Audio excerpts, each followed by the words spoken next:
Quando a gente encontrar uma pessoa deprimida, como homens e mulheres de Deus, o nosso papel é amar essa pessoa a tal ponto de nos colocarmos em todos os aspectos disponíveis para ajudar.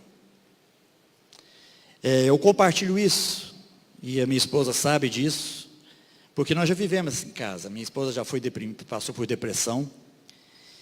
E eu falo assim: que isso, bem?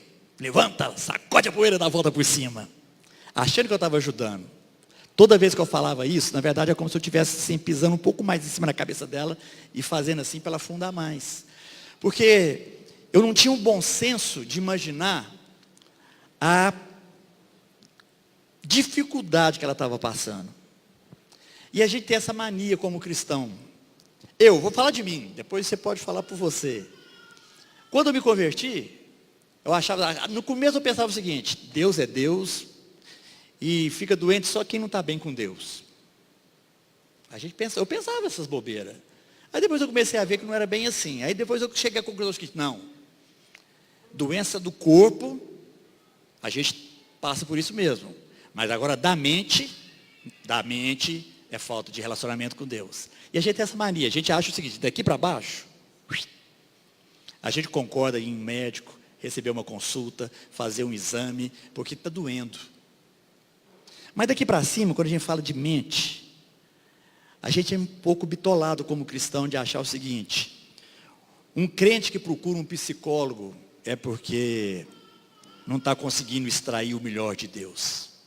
Se ele vai no psiquiatra, esse aí está ficando doido. E precisa demais de voltar a ter um relacionamento melhor com Deus. Queridos, em nome de Jesus, para com essa bobeira. Porque a mente é parte do nosso corpo e está sujeito muito mais a problemas muito mais sérios do que a gente imagina. Porque às vezes o próprio corpo sofre por doenças geradas pela nossa própria mente. Por isso que a gente fala, a gente escuta falar: isso é psicossomático. Aí você vai no médico, aí você fala: estou com uma dor assim, assado, ele faz exame, depois que faz o exame, vê que não tem nada lá, a primeira pergunta que ele faz para você é o seguinte: você está passando por uma situação de estresse? Aí você pensa assim: que cara chato. Por quê? É no momento de estresse que a gente faz essa somatização de coisas, porque a nossa mente, ela é extremamente fértil para elaborar coisas que a gente nem imagina. Então, quando a gente está falando de depressão, nós precisamos ter a consciência de que depressão não é uma frescura, não é um capricho, não é um desvio de alguém que não está bem com Deus. Porque homens e mulheres que estão muito bem com Deus podem passar por uma disfunção orgânica que gera um processo de depressão. E a coisa que a gente mais precisa é que aqueles que estão mais perto de nós entendam isso, e ao invés de nos criticar, e ao invés de querer falar para você: larga de enjoamento, levanta, vamos embora, vamos fazer isso, vamos fazer aquilo, sem entender que aquilo não é tão simples assim. Tem muitas pessoas que chegam ao suicídio porque não tem ninguém à volta delas que as entendem aquilo que elas estão passando. Amém, queridos? Então é nessa base que eu quero falar um pouquinho sobre depressão espiritual. Segundo a Organização Mundial da Saúde, até 2020, a depressão será a segunda causa de morte mundial por doença. Então nós estamos falando aqui de algo que é muito mais sério do que a gente costuma classificar no nosso conhecimento tão safado e sem vergonha. A depressão é uma doença, e a única coisa que vai matar mais do que depressão até 2020 são por doenças cardíacas. Eu estou falando mortes por doença. A depressão então está nessa categoria, e por isso a gente tem que dar muita atenção. O que a gente vai estar falando aqui, na verdade eu não vou falar muito sobre a depressão em si, na questão orgânica. Eu quero falar mais no aspecto espiritual, que a depressão pode ser classificada numa série de coisas. Então nosso objetivo aqui é trazer luz a respeito das possíveis causas de uma depressão espiritual e como que a gente pode trabalhar para eliminar essas causas e ficarmos livres, de possíveis depressões. Agora, no livro, aqui na página 126 do seu livro aí, você tem lá uma série de sintomas, que a gente trabalha, que são sintomas ou comportamentais, ou sentimentais, sintomas físicos, pensamentos, tudo isso pode trazer aí uma possível causa de uma depressão.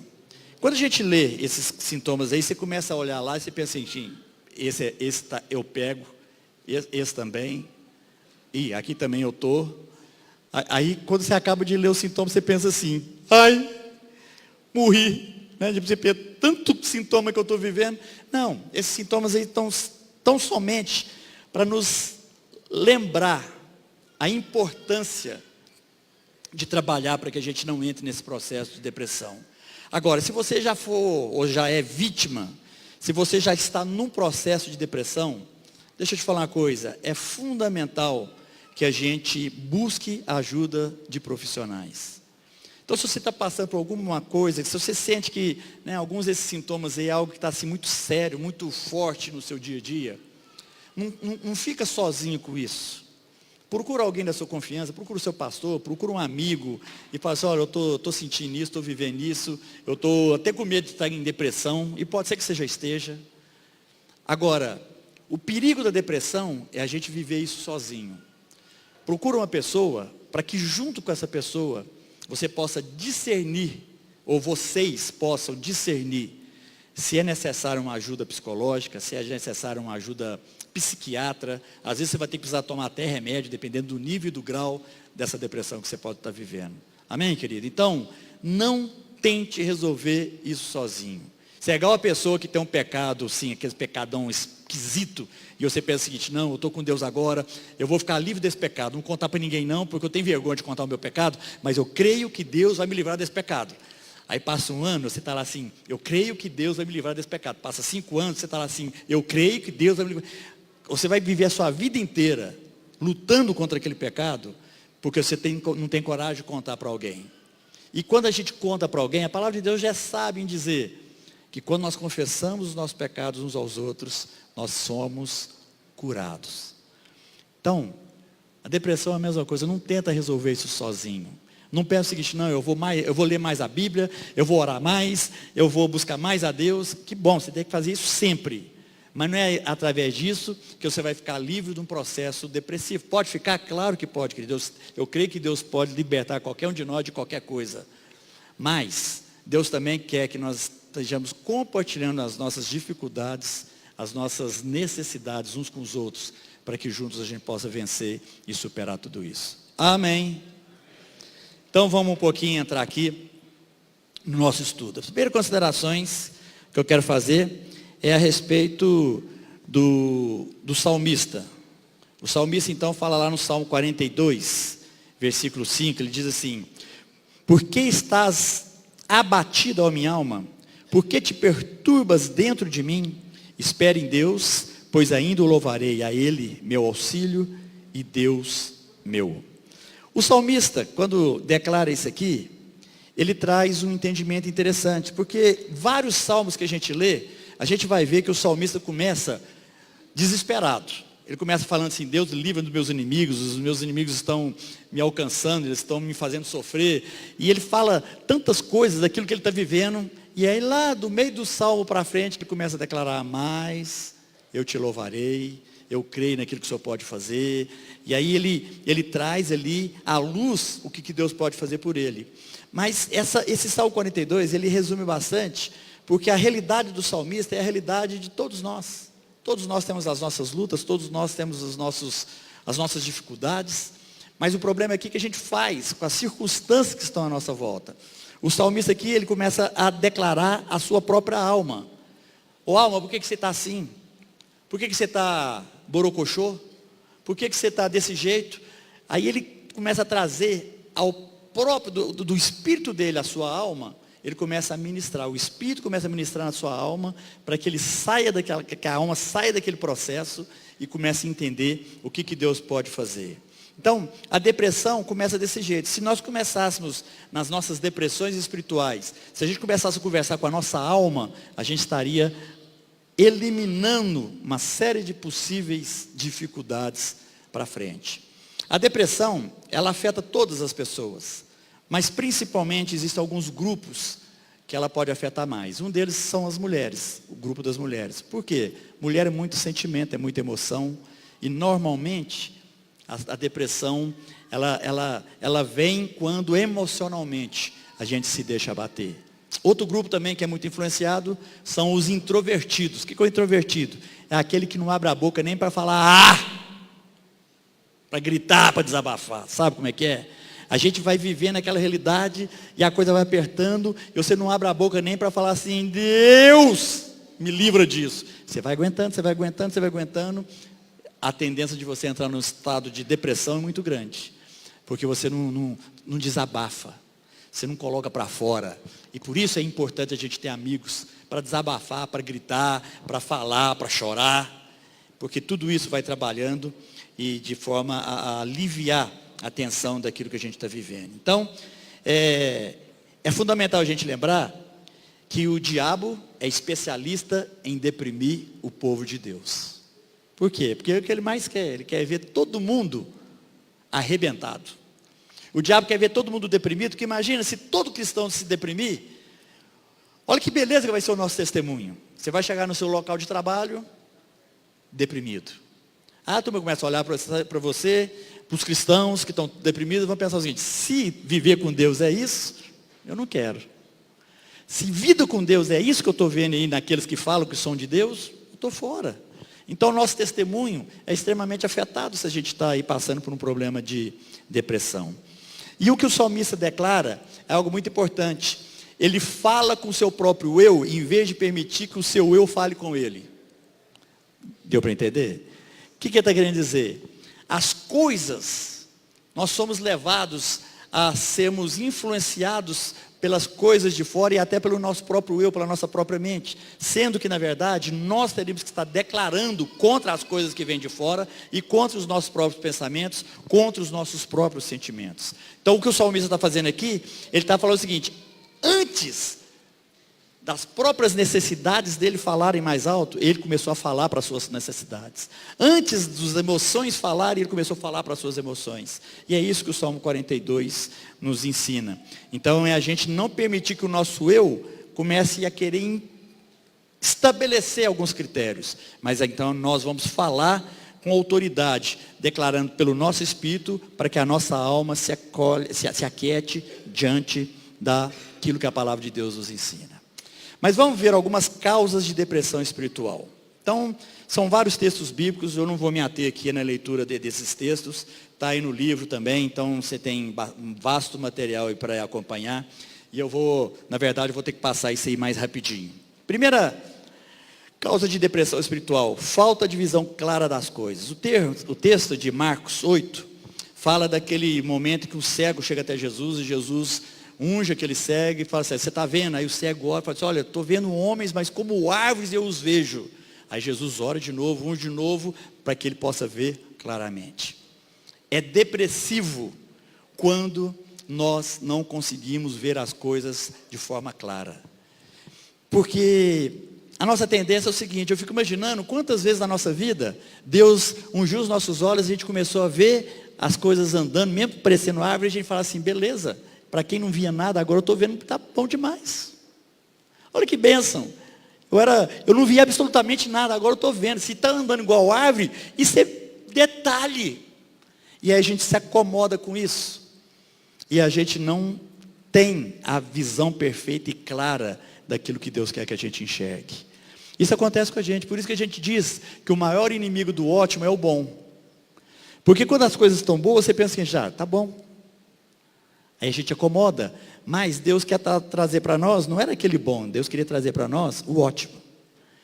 E é esse texto, a gente então não está vendo claramente, e por não ver claramente, a gente acha que aquilo é daquele jeito, e a gente começa a viver uma acomodação de pensar o seguinte, olha, os homens todos estão andando igual árvores, que legal, todo homem parece uma árvore. Isso não é a verdade estabelecida. E então a gente precisa sair dessa realidade. Então, nós precisamos crer que quando a gente não vê claramente, a gente não consegue discernir as coisas à nossa volta. Isso pode nos levar a processos depressivos. Uma segunda causa, a falta de sermos completos. Romanos 6,17 fala a respeito de obedecer de todo o coração. O que é uma pessoa obedecer a Deus de todo o coração? É uma pessoa ser completa diante de Deus. Às vezes a gente vive uma vida onde nós não estamos envolvidos diretamente em todos os aspectos com aquilo que a palavra de Deus nos ensina. A gente, sabe, é como se a gente tivesse a nossa mente, o nosso coração convertidos, às vezes até o nosso bolso também é convertido, mas não necessariamente o nosso desejo, a nossa vontade é convertida. Porque eu vou na igreja, eu leio a Bíblia, eu faço as coisas que a palavra de Deus me ensina, mas na hora de estabelecer o que você quer, o que prevalece são os seus próprios desejos. Os desejos nem sempre são convertidos como deveriam. E por isso nós não somos perfeitos e completos diante de Deus. E a falta dessa inteireza de vida nos leva à depressão. Então a gente precisa entender que obedecer de coração é a gente ser completo diante da presença de Deus. Uma terceira causa é quando a gente não se vê, a gente não consegue se livrar do nosso próprio passado. Então, a gente é convicto do pecado, a gente entende que Deus nos trouxe o perdão, mas a gente continua ligado de alguma forma a coisas do passado. Quer ver um exemplo simples disso? Quantas vezes nós somos conectados com o passado porque a gente não pratica a palavra de Deus como deveria. A gente não perdoa, a gente não desliga de coisas antigas que a gente fazia e que não são necessariamente adequadas. Então a gente fica preso ao passado. Então toda vez que a gente vai trabalhar alguma coisa espiritual, a gente sabe que está amarrado lá no passado e aquilo lá nos deprime diante de Deus, porque nos impede de viver a plenitude do que a palavra nos traz.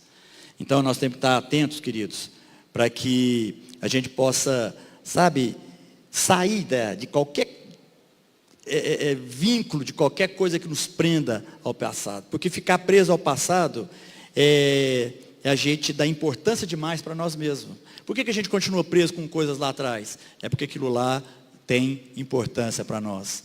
E agora, diante de Deus, aquilo já tinha que ter passado, já tinha que ter sumido. Uma outra situação, quando o diabo não consegue me fazer ficar escravo, preso na coisa do passado, ele tenta então fazer com que eu tenha medo do futuro. Então uma outra causa é a falta de convicção do nosso futuro. E o que é isso? É quando a gente tem, sabe, quantas vezes como cristãos nós temos medo de falhar? A gente acha que porque somos cristãos, porque cremos em Deus, tudo que a gente falar, tudo que a gente fizer, tudo que a gente colocar na nossa mão tem que ser perfeitamente realizado. E aí o que acontece? A gente deixa de fazer as coisas, porque como a gente não consegue fazer elas perfeitamente, a gente para de fazê-las. E ao parar de fazê-las, a gente começa a se tornar um cristão inerte, um cristão que não age, que não faz, porque tem medo de fazer e não fazer bem feito. O futuro começa a ficar sombrio para nós, porque a gente sempre acha que de alguma forma a gente vai pisar na bola. Então é preferível nem tentar e nem arriscar. Aí acontece, nós acabamos de ouvir a pregação do pastor Tércio aqui, sobre falar, sobre pregar. Aí você pensa o seguinte, não, eu não tenho condições assim de falar muito bem, então eu prefiro me calar. E a gente não faz aquilo que deveria ser feito. Falta de controle sobre as nossas emoções. Outro problema seríssimo que a gente, como cristão, vive muito frequentemente. Então, é aquela situação onde a gente começa a viver uma emoção forte, as nossas emoções tendem a nos controlar. Então, sabe assim, o ser humano tem uma característica interessante. Nós podemos controlar tantas coisas nas nossas vidas. A gente controla muita coisa, mas as emoções e os sentimentos são coisas que a gente não consegue controlar. Então o que acontece? E eles tendem a querer nos controlar. Então, do jeito que eu acordo, do jeito que estão as circunstâncias à minha volta, eu começo a ficar abalado, porque emocionalmente aconteceu alguma coisa que me tirou do sério. Ninguém pode falar o seguinte, se acontecer isso comigo, eu sei como é que eu vou fazer. Porque, na hora, uma vez eu entrei na minha casa, e eu sempre falo o seguinte, olha, se um dia eu pegar um ladrão dentro de casa, eu vou ser comedido, porque o que ele pode fazer comigo? Um dia eu entrei na minha casa, sabe quando assim, você enfia a chave para abrir a porta, que ela não faz nem barulho, Já abri a porta. Quando eu abri a porta, tinha um cara assim, do lado de dentro da porta, com um punhado de mochila dos meus meninos nas costas, com um prato de quibe na mão, estava vindo da geladeira. Eu olhei aquele cara lá e falei assim, bem, não conheço, nunca vi. O que ele está fazendo aqui? Aí eu pensei o seguinte, não, se um dia eu encontrar um ladrão, eu vou ficar quieto. O que eu fiz? Que é isso? Você correu atrás dele. Aquilo lá foi tão instintivo que eu não pensei, porque eu fui controlado por uma emoção e por uma surpresa, que eu não tive como controlar isso. Eu parti para trás, eu comecei a correr atrás dele. E ele foi saindo, e foi soltando as mochilas, e virou para o quarto, lá no meu quarto a porta estava aberta, ele já saiu para o quintal e pulou o muro. A hora que eu cheguei até perto do muro, eu falei, não, pular o muro eu não vou. Eu pensei, e se tiver outro lá dentro de casa? Aí voltei, procurando, tudo, coração batendo na boca. Sabe o que é isso, querido? A gente não controla aquilo que é fora do que a gente espera. Então nós somos afetados com as nossas emoções. E isso pode nos levar a processos depressivos sérios. Então, a gente tem que estar sempre atento para que o nosso espírito dê ordens à nossa alma. Uma outra causa, murmurações e reclamações. O texto de Mateus 20 conta aquele caso de que um dono de uma vinha foi contratar trabalhadores. Aí chegou de manhã cedinho, achou uns trabalhadores, você quer trabalhar para mim? Quero, olha, quanto você paga o dia? Eu pago tanto, tá bom? Beleza, vamos indo para lá. Eles foram. No meio da manhã ele achou mais um, só pago tanto. No meio do almoço, pago tanto. Até 1 hora antes de acabar o turno de trabalho, no final da tarde, ele contratou e pagou o mesmo tanto. Não preciso nem falar que os primeiros que foram, começaram a murmurar. Espera um pouquinho aí. Nós começamos desde manhã, estamos aqui no batidão. E agora esse cara que chegou não tem nem 1 hora, e daqui a pouquinho a gente está acabando o turno, e ele está ganhando o mesmo tanto que a gente. Aí aquele senhor falou assim, mas eu não estou pagando o que eu combinei? Eu estou sendo desonesto com você? Não foi o que a gente combinou? Foi, mas ele tinha que ganhar menos do que eu. Eu falei assim, não, o que ele vai ganhar, isso é um problema meu. Eu não estou sendo desonesto com você, porque eu combinei lá no comecinho da manhã. Mas o que acontece? A gente começa a murmurar, porque a gente acha, olha que absurdo, nós chegamos ao ponto de achar que Deus é injusto. Primeira coisa, meu querido, deixa eu te falar, Deus e injusto são duas palavras que não andam juntas, não tem condição de ser ditas juntas, porque isso não combina. Se Deus é justiça, ninguém pode falar que Deus é injusto. Não tem sentido. Mas a gente age e vive como se fosse. Quantas vezes a gente, crente velho, não sei quantos anos de igreja, aí chega o irmãozinho que converteu semana passada, aí você vê ele no domingo seguinte, o irmão está lá no fogo, e sabe, e o Espírito falando, aí você olha e fala assim, o que é isso? O que esse cara está pensando? A gente fica com inveja. A gente acha que Deus está tendo injusto. O cara tem 1 semana de convertidos, eu tenho 30 anos de convertido, e o cara está mais animado que eu. Aí você vê, não está certo, Deus não está sendo justo. Aí você está lá na sua igreja, aí fica sabendo que a igreja do irmão fulano está num ânimo, está num mover de Deus. Aí pensa, peraí, aquela igreja abriu tem 2 meses.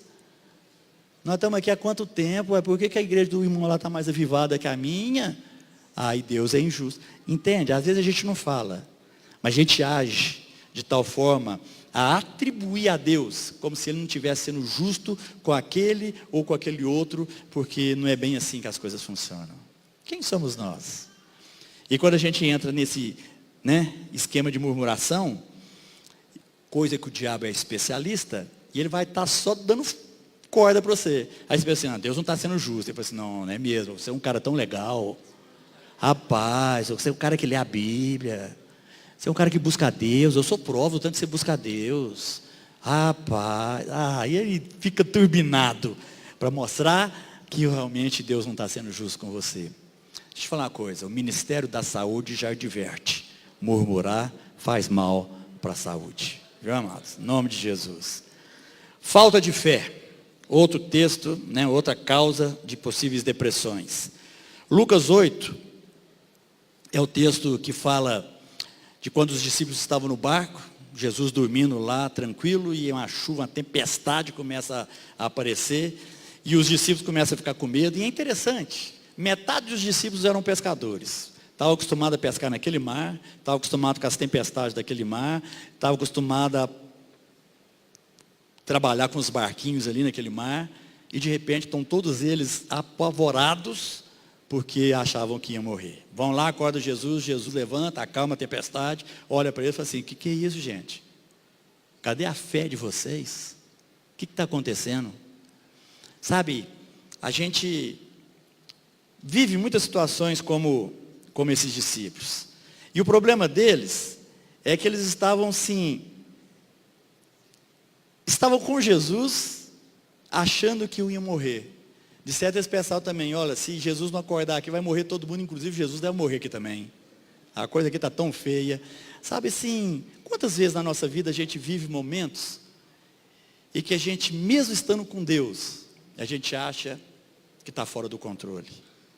Amados, a falta de fé nos leva a viver coisas muito tristes, porque a gente precisa crer que fé e pânico não podem andar juntos. Fé e medo não podem andar juntos. Se eu tenho medo, é porque minha fé não é suficiente de crer que Deus está no controle. Toda vez que eu apavoro, que eu entro em pânico numa situação, eu estou declarando o seguinte: Deus, o Senhor perdeu o controle sobre a minha vida, e a coisa está tão feia que agora eu estou apavorado. Não, fé é você crer o seguinte: pode estar chovendo canivete, que não vai cair em cima da sua cabeça, porque Deus é craque para desviar todos eles. Entende, amados? Fé é essa certeza de que nada e ninguém vai nos afastar da convicção, da certeza do que Deus já fez e continuará fazendo.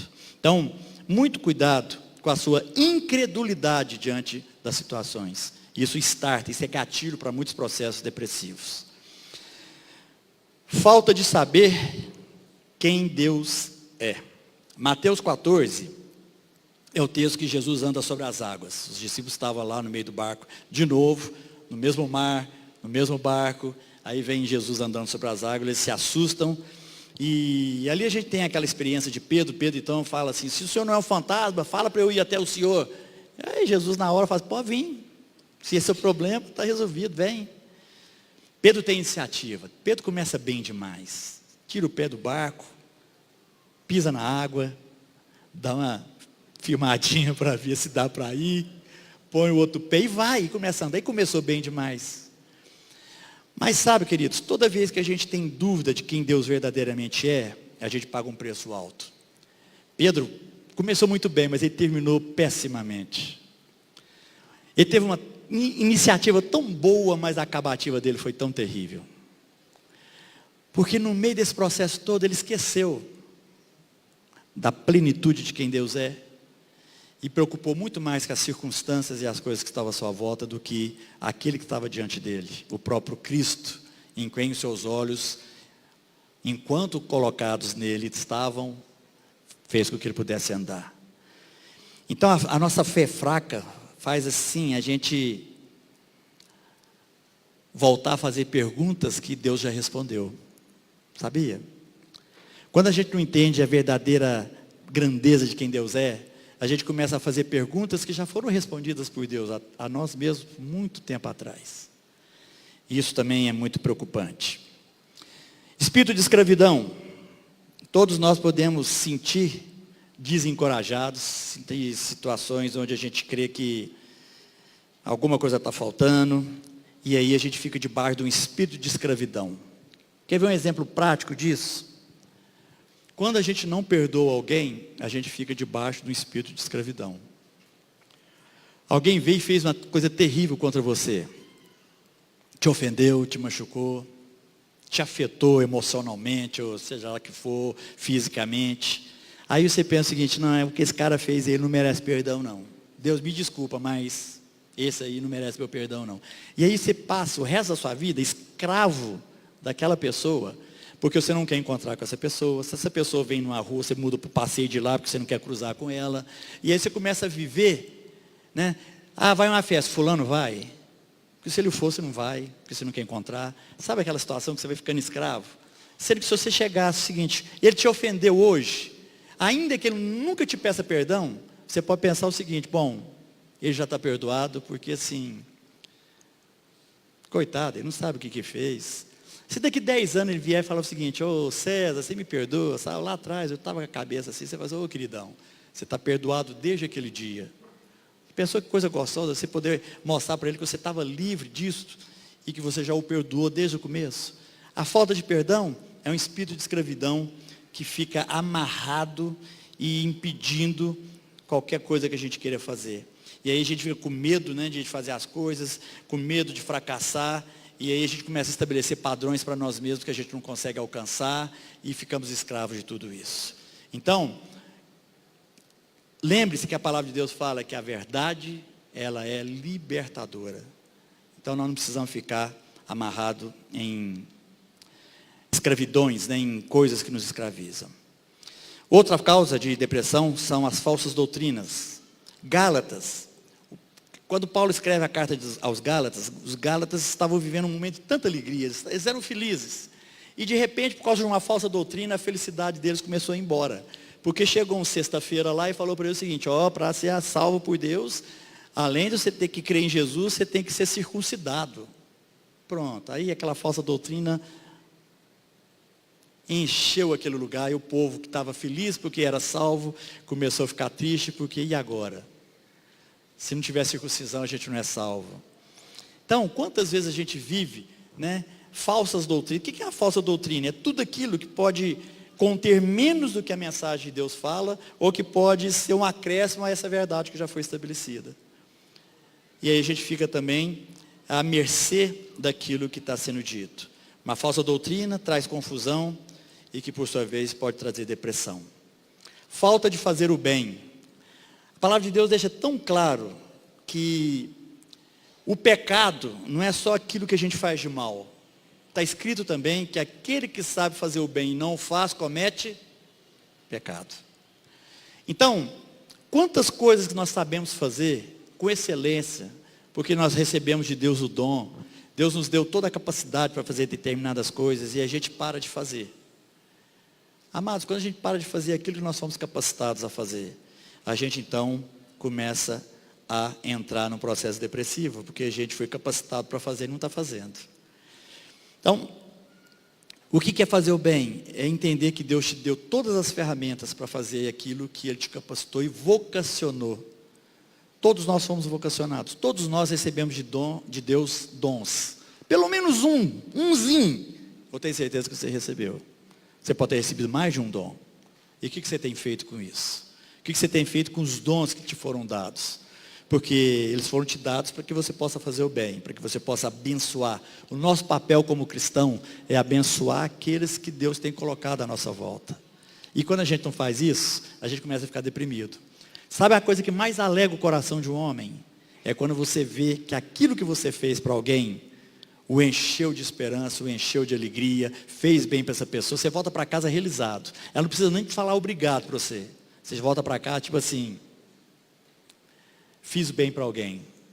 Agora, quando você não faz esse bem que você poderia fazer, você começa a entrar no processo depressivo. Então, muitas pessoas com problema de depressão, elas são curadas quando elas começam a dar atenção para os outros. Sabia disso? Você está com uma depressão, vai lá para um hospital do câncer, vai ajudar a tomar conta de pessoas que estão passando situações tão difíceis. Você esquece às vezes a sua depressão, porque você começa a se envolver com aqueles que estão necessitados e você sente que você pode contribuir para abençoá-los.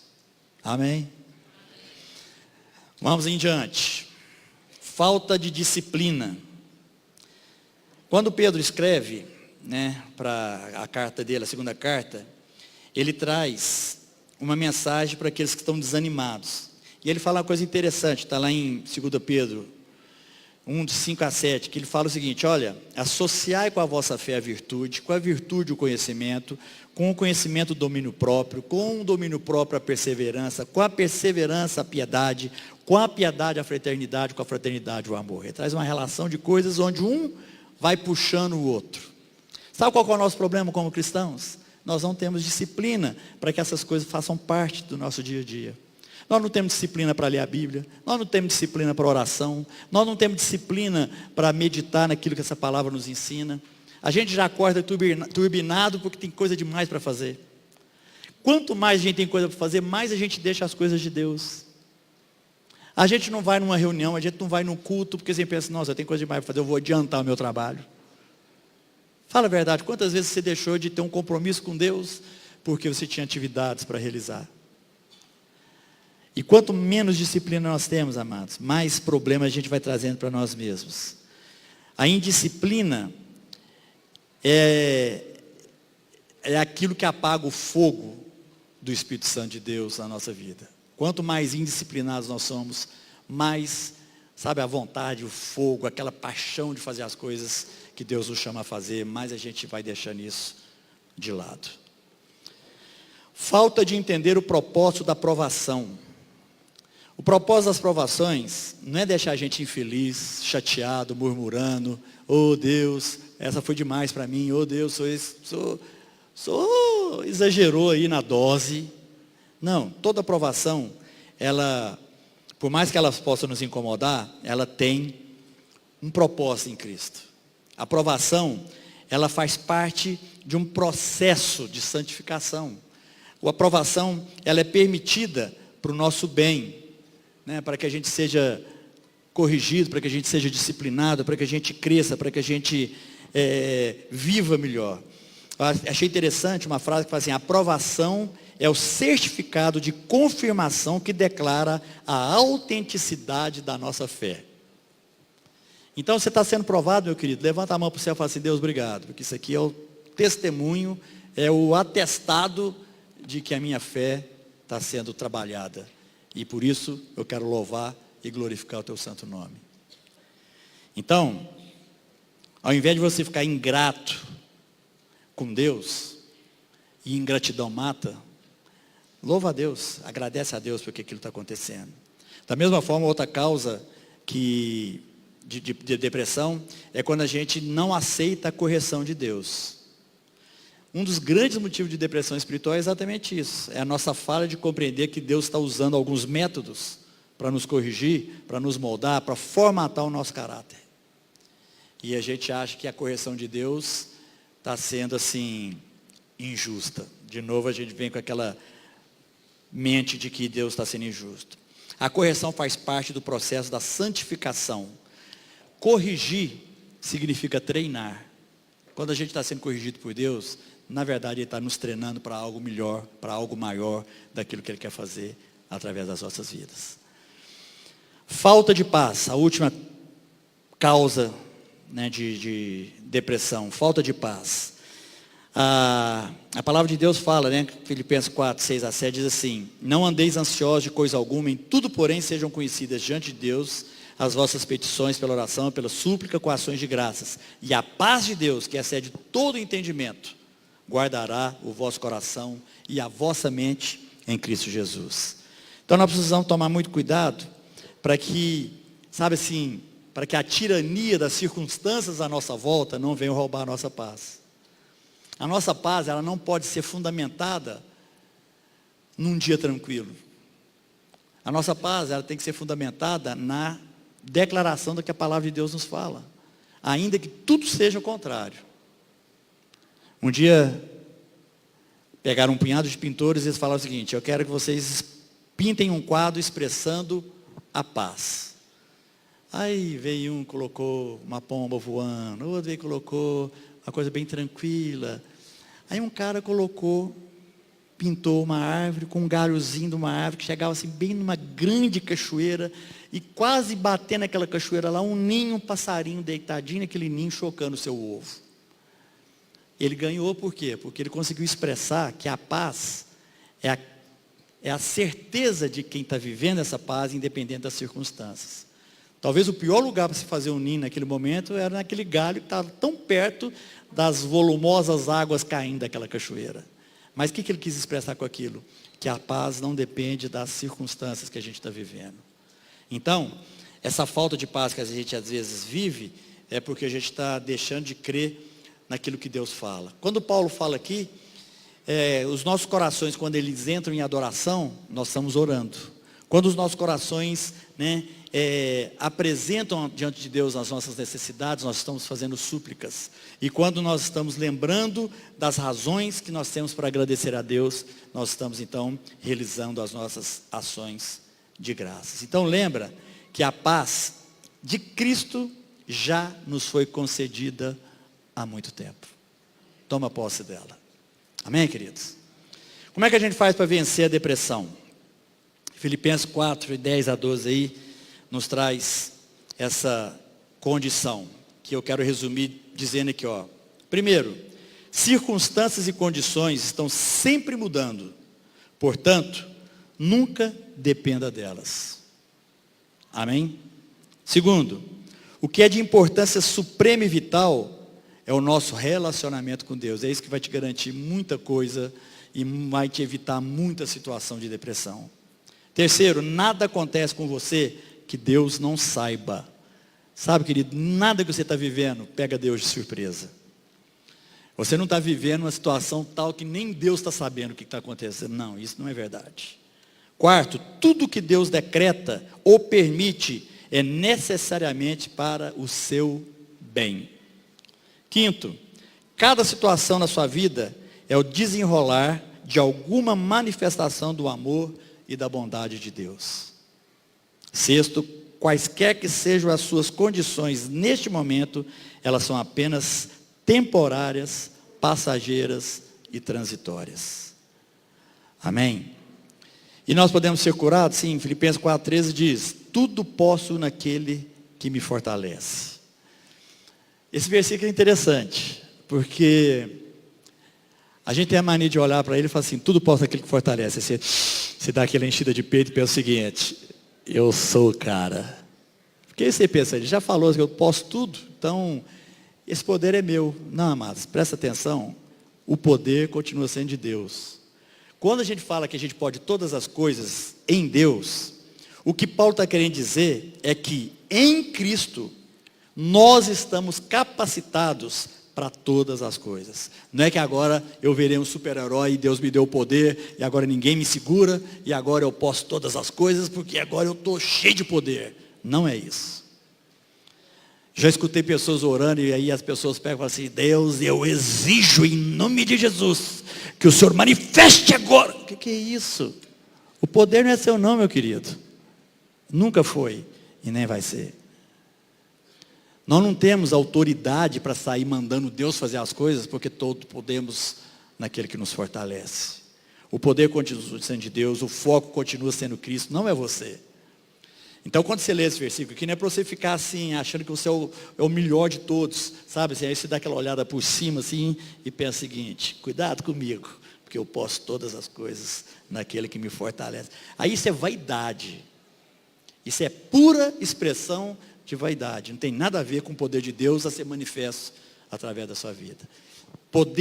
Esse poder de todas as coisas de Deus é entender que Deus me capacitou e agora em nome dele eu passo a ser um instrumento abençoador de vidas e vou fazer o que Deus está me falando para fazer, vou obedecer o que Ele está me mandando fazer e não sair aí conversando potoca de como se agora eu tivesse poder, porque afinal de contas eu estou bem com Deus.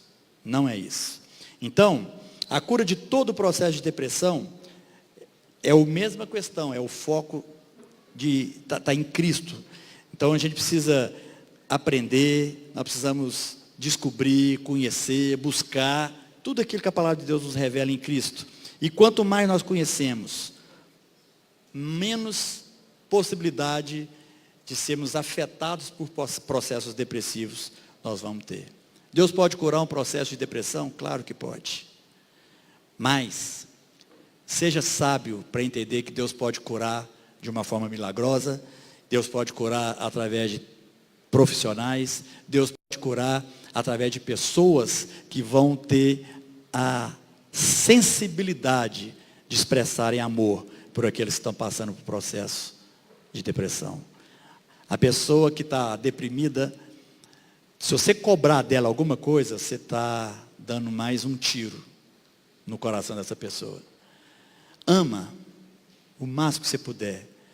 Então, você tem um amigo que está deprimido, liga para ele. Se você não tiver o que falar, chora com ele no telefone, mas não cobra dele não. Não chega lá com esse papinho de super crente, falando assim, sai dessa vida, garoto, que Deus é muito melhor e Deus pode te livrar. Ele está cansado de saber que Deus pode livrar. Mas você chegar com esse papo, eu vou orar por você, você não vai ajudar em nada. A minha esposa teve uma vez que virou para mim e falou assim, bem, a última coisa que eu quero é a sua oração. Porque ela estava deprimida. Você entende isso? Aí eu entendi que a coisa era mais séria do que eu pensava. Aí nós fomos pedir ajuda para fora. Graças a Deus, tá joia, né, bem? Amém? Mas, às vezes os maridos são os principais motivos da piora das mulheres deprimidas. Às vezes as mulheres são as piores parceiras para piorar a depressão dos seus maridos. Então vamos ser sábios. Não é cobrando, não é achando que é frescura, não é achando, sabe, que é sai dessa bem, Deus é bom demais. Você está esquecendo o que Deus pode fazer na sua vida? Olha que cobrança imbecil. Se a pessoa é de Deus, ela está cansada de saber disso. Mas quando está deprimida, e pode ser depressão por motivos orgânicos, que não tem nada a ver com a fé. Então, por favor, seja sábio. Ame ao invés de cobrar. Seja parceiro ao invés de querer exigir alguma coisa. Amém? Que Deus te abençoe, que Deus possa te dar muita sabedoria para ajudar aqueles que estão passando, ou muita sabedoria, se você é quem está passando, de buscar ajuda para que esse processo não fique mais feio do que já está, ou pior do que já pode estar. Amém? Aleluia. Glória a Deus. Amém.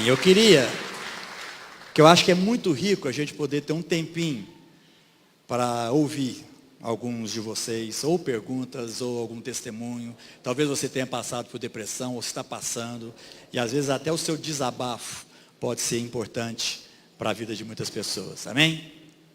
Por favor.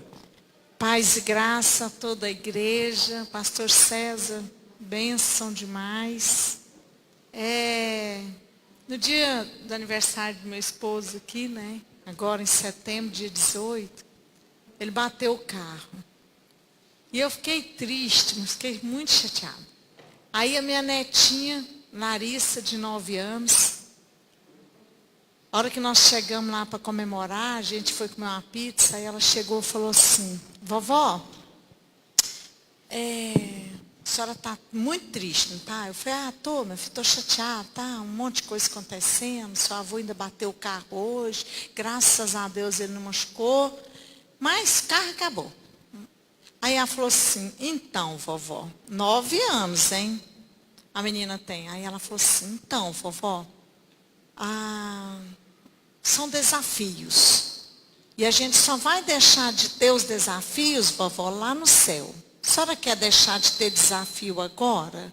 Então a senhora vai para o céu. Eu falei, não, minha filha, é melhor ter os desafios. Vamos ter os desafios. Imediatamente eu entendi aquela situação. Falei, Deus está no controle de todas as coisas. E eu estava me deixando abater por uma coisa simples que todo mundo pode passar por isso, né? É verdade. Então, a senhora que o pastor falou aí, eu falei, nossa, se ele der oportunidade, eu quero falar. Amém. E realmente é isso mesmo, né? E até aproveitando esse momento, assim, uma coisa que a gente tem que estar muito atento, viu, queridos? A depressão pode alcançar crianças, adolescentes, jovens. Não existe idade mais para esse tipo de coisa. Então, você que é pai, fica muito atento. A gente está tão envolvido com tantas atividades, seja do trabalho, seja da própria igreja, que a gente às vezes esquece de acompanhar o que está acontecendo com os nossos filhos. Se o seu filho está lá, acostumado a ficar trancado num quarto, parado, isolado, presta atenção, ele pode estar entrando num processo depressivo. E você como pai, você como mãe, vocês têm a obrigação de saber o que está acontecendo com ele. Senão amanhã ele pode ser a próxima vítima de todo esse processo do que está acontecendo. Quem mais? Aqui. Boa noite para todos, a paz do Senhor Jesus. Nós, ouvindo o senhor pregar aí, falando, né, eu acho que a gente pode falar de uma coisa que nós dois vivemos junto, né? E que você foi um instrumento de Deus na minha vida, quando eu estava passando por um um momento, né, de depressão.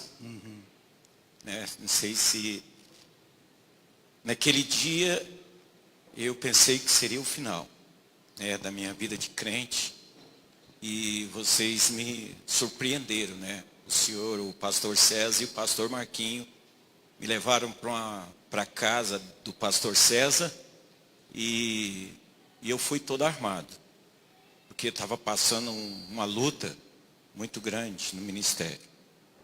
E eles fizeram totalmente o contrário do que eu estava pensando. Então, quando a Bíblia diz que João deitou ali no peito de Jesus, eles me levaram para aquele lugar e me deitaram no colo deles e me acariciou e me desarmou totalmente. Se hoje eu estou aqui, é porque eu tive e encontrei amigos para me abraçar, não para me acusar, não para dizer que eu estava errado, mas para me dar um conforto. E isso é importante. Amém. É isso que a gente precisa. Nós não podemos ficar sozinhos. Mais alguém?